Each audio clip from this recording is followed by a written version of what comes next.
Neymar কেন দেন আমাকে বিয়ে করতে চাও? 10টা বিয়ে করলো আপনারা কিভাবে? আমি নেইমারকে বিয়ে করতে চাই। খায়া দিতাম। খায়া দিতেন মেসিকে? হট হয়ে গেছে, ওর কথা শুনলেই হট হয়ে যায়। মেসিকে যদি আপনি বিয়ে করতে পারতেন তাইলে কি করতেন? বিয়ে করবো না, আমি শুধু খাওয়াতে বিশ্বাসী। দুইজন মহিলা, একজন মেসির ভক্ত, একজন হলো নেইমারের ভক্ত। এক বদমাইশ মহিলা এই নাকে মুখে কি যেন নিচে টিটু মিটু লাগায় বলতেছে, নেইমার যদি 10টা বিয়ে করে তাও আমি ওর বিয়ে বসবো। কত বড় বদ! একজন মুসলিম মেয়ে হয়ে এর বাবা মা বিনা হিসেবে জাহান্নামী, দাউসের পিতা মাহাত বিনা হিসেবে জাহান্নামে যাবে। সে বলতেছে কত বড় একজন দুষ্ট নারী এই ইসলামের মধ্যে থাকতে পারে না। কত বড় বদ, কত বড় বেয়াদব, কত বড় ভণ্ড, কত বড় লুচ্ছা! না হলে বলতে পারে না যে নেইমার একজন অমুসলিম, সে যদি 10টা বিয়ে করে 20টা বিয়ে করে তাতে আমার কিছু যায় আসে না। আমার বাংলাদেশের কিছু দুষ্ট নারী বদমাইশ, আজকে দেখলাম ফেসবুকে, এই সবের বিচার হয় না। আমি চাই বাংলাদেশের এখন আর ইসলামী আইন নাই, সব বদমাইশগুলো এক জায়গা হয়েছে, সব বদগুলো, এই বদগুলো এক জায়গা হইয়া দুইজন মহিলা, একজন মেসির ভক্ত, একজন হলো নেইমারের ভক্ত।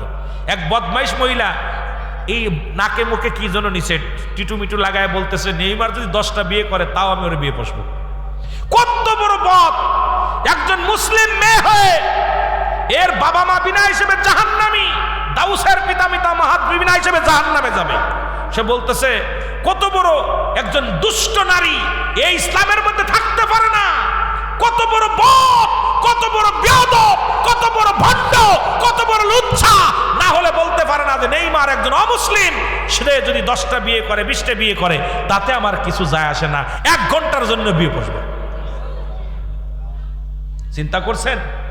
সে ইসলামকে ভালোবাসে না, বাসে অমুসলিমদেরকে। এদের জন্ম খোঁজ নিয়ে দেখুন, ওর বাপ মা জন্ম দিছে ওর মা মুসলিম দিয়া, ওর বাপ ছিল না বাড়ি, অমুসলিম দিয়া জন্ম দিছে। এরপর আর এক মেয়ে দেখলাম মেসির ভক্ত, আরেকজন কাছে আপাতত বুড়া হয়ে গেছে, কয় বুড়া হলে ও যদি খুঞ্জুর হয়ে যায়, ও যদি জীবনে যদি বিয়ে করে আমি এক বেলার জন্য বিয়ে বসবো। কথা বলছেননি?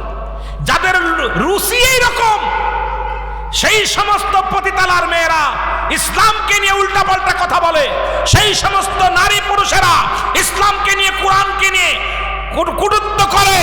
এই দেশের মধ্যে 95% মুসলিম রাষ্ট্রের মধ্যে আজকে অমুসলিমেরা, মুসলমানের নারীরা ইসলাম নিয়ে যখন উল্টাপাল্টা কথা বলে, আমাদের আর বসে থাকার সময়, যারা বলেন বসে থাকার সময় আছে? জাগতে হবে।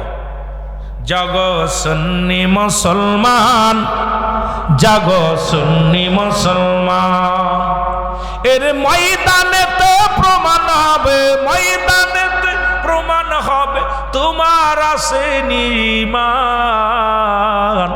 জাগো সুন্নি মুসলমান, জাগো সুন্নি। আল্লাহ আমাদের জাগার তৌফিক দান করুক, আমরা যেন ঈমান নিয়ে মরতে পারি। আল্লাহ আমাদের সেই সুযোগ দান করুক। সকলে নবীজিকে সালাম জানাই।